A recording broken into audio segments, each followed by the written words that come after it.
भंगिया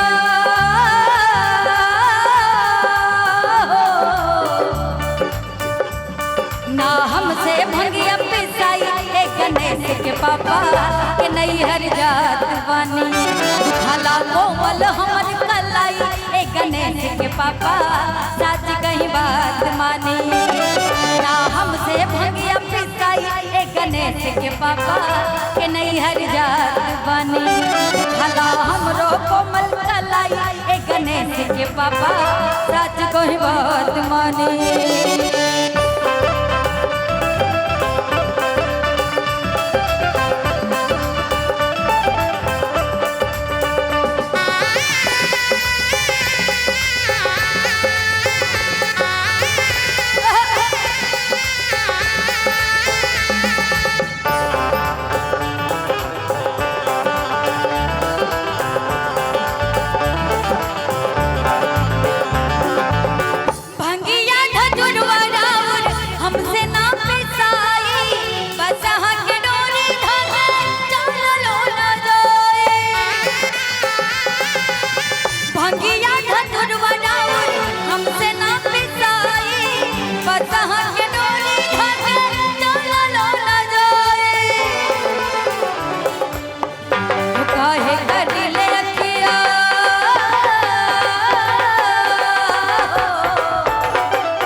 बोलिए शंकर भगवान की।